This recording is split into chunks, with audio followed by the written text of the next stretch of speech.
शिव महापुराण की जय। आइए हमारे सभी दर्शक शिव महापुराण के इस अद्भुत पावन चरित्र को श्रवण करेंगे, जो भगवान शिव से सभी देवता लोग त्राहि त्राहि कर रहे हैं। ये भगवान से निवेदन कर रहे हैं कि हे भगवान, हमको कब तक जलंधर के सानिध्य में रह करके, यानी कि जो है पराधीन रह करके मुझे कब तक पीड़ा प्राप्त होगी। तो इसलिए हे प्रभु, आप मेरा कल्याण करिए। किम मनसा शंकरम देवदेवम सर्व प्रभुम प्रभुम। हे भगवान, आप ही सर्वात्मा हैं, सदाशिव हैं। आप मेरा कल्याण करने के लिए मेरे लिए मुझे करिए। इस प्रकार से भगवान शिव ने जो है नारद जी को याद किया और नारद जी जो है कैलाशपुरी में पधारे। और नारद जी को भगवान ने कहा, जो है नारद जी, इस प्रकार से जो है तुम जलंधर के लिए जलंधर को मदांध करो, उसके और जो है थोड़े से पाप और बढ़े, इस प्रकार से तभी उसका नाश होगा। अब नारद जी सर्वत्र जा सकते हैं। नारद जी के लिए कोई अगम्य ऐसा स्थान नहीं है कि जो ना जा सके। नारद जी जाकर के पहले देवताओं से मिले। देवता लोग कि हे मुने, हम बहुत दुखी हैं, ये जलंधर दैत्य ने हम सबको जो है आपने अधीन कर लिया है, पराधीन कर लिया है, और इस तरह से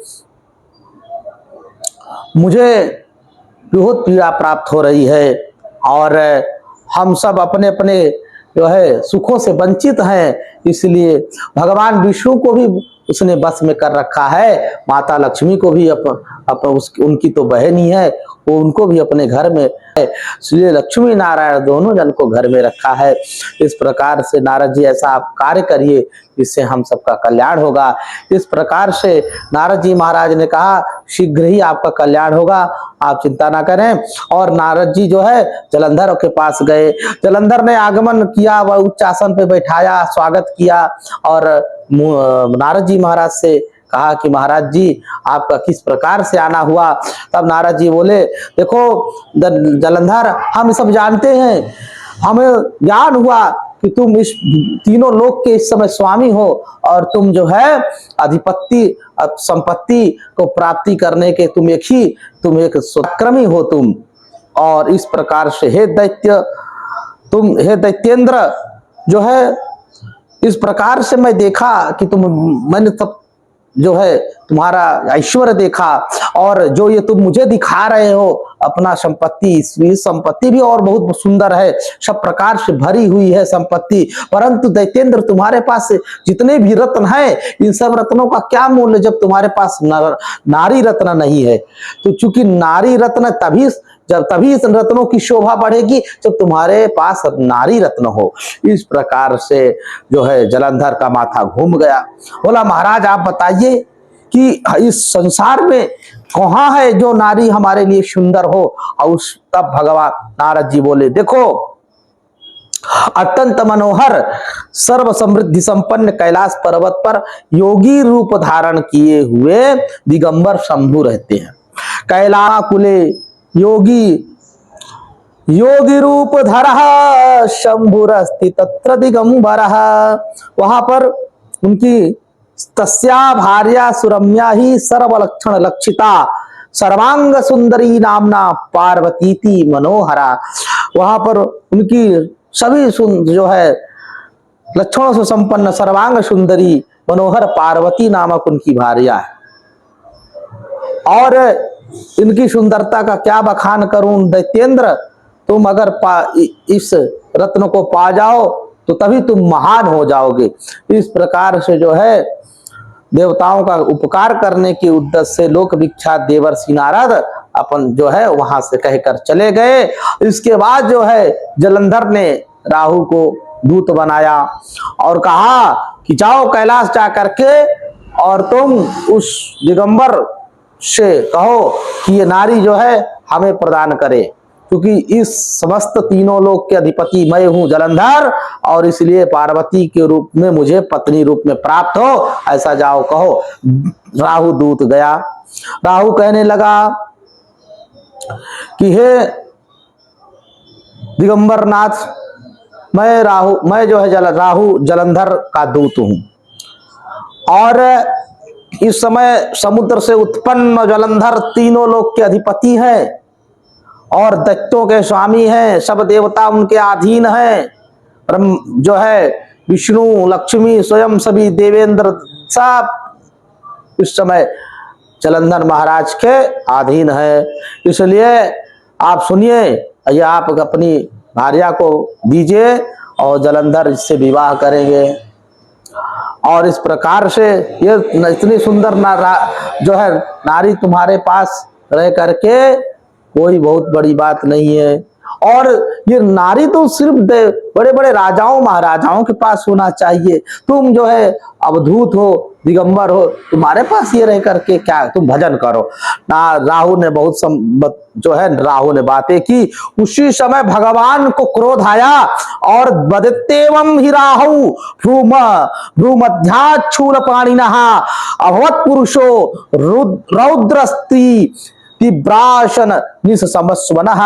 और इस प्रकार से भगवान शंकर के जो है भ्रू के मध्य से वज्र के समान हाहाकार करता हुआ भयंकर पुरुष प्रकट हुआ, जिसका मुख सिंह के समान था और जीभ लपलपाते हुए, नेत्रों से अग्नि निकलते हुए, और इस प्रकार से विशाल शरीर, भुजाओं वाला, वृक्ष के समान टांग वाला भयंकर वह पुरुष प्रकट होती बड़े वेग से शीघ्रता के साथ राहु पर झपट पड़ा। खाने के लिए आता देख कर भयभीत राहु बड़े वेग से भागने लगा, किंतु सभा के बाहर ही उस पुरुष ने उसे पकड़ लिया। राहु बोला, हे देवदेव, भगवान की स्तुति किया। देवदेव महेशान पाहि माम शरणागतम सुरासुरैस्तदा बंदा परमैश्वर्यवान प्रभो। हे देव, मुझे क्षमा करें, मेरी रक्षा करें, मेरी शरणागत, मैं आपके शरण में हूं, मेरी रक्षा करिए। महान ऐश्वर्य प्रभुता से आप संपन्न है प्रभु। हे ईशान, हे महादेव, मैं तो दूत हूं, मुझे तो मैं सेवक हूं, मुझे जो सिखाया जाता है मैं वही करूंगा। ये तो इसलिए महाराज क्षमा करिए, क्षमा करिए। भगवान ने कहा, भगवान महादेव ने कहा, ये छोड़ दो। और इस प्रकार से हे पुरुष शांत हो जाओ। और इस प्रकार से उस पुरुष ने जो है राहु को छोड़ा। राहु आकर के अब राहु किधर गया? राहु फिर अपने जो है जलंधर के पास चला गया। और इस तरह से वो पुरुष कहने लगा, भगवान मुझे आदेश दीजिए, मुझे क्या कार्य करना है। पर भगवान ने कहा, भगवान श्री महादेव ने कहा कि तुम्हें थोड़ा शीघ्र, थोड़ा सा रुको, थोड़ा सींगे।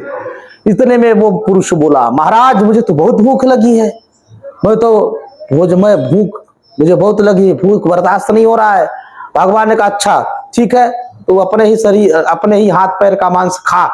देव देव महादेव करुणाकर शंकर त्याजितम मम भक्षम ते शरणागत वत्सल।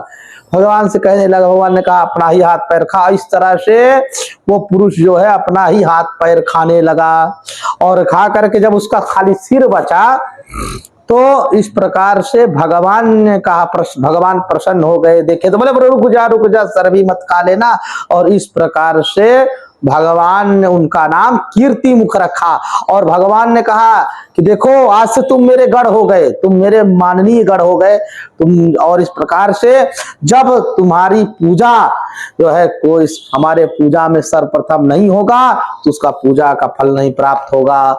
और इस तरह से जो पुरुष जो है अपने दरवाजे के ऊपर तुम्हारा मुख रखेंगे तो उसके घर में कोई भी प्रकार से बुरी बलाय और कोई भी अनिष्ट करने के लिए ग्रह इत्यादि प्रवेश नहीं करेगा, तुम उसको पकड़ के खा जाओगे। इस प्रकार से नाम हुआ कीर्ति मुख, जो भगवान के गढ़ हुए, प्रधान गढ़ों में सम्मिलित हो गए और इस प्रकार से भगवान महादेव की कृपा से कीर्ति मुख का प्रादुर्भाव हुआ। और इसके बाद हम आगे की कथा, आगे के अध्यायों की कथा आपको बाद में निवेदन आपको प्रस्तुत करूंगा। तब तक के लिए हर हर महादेव शिव महापुराण की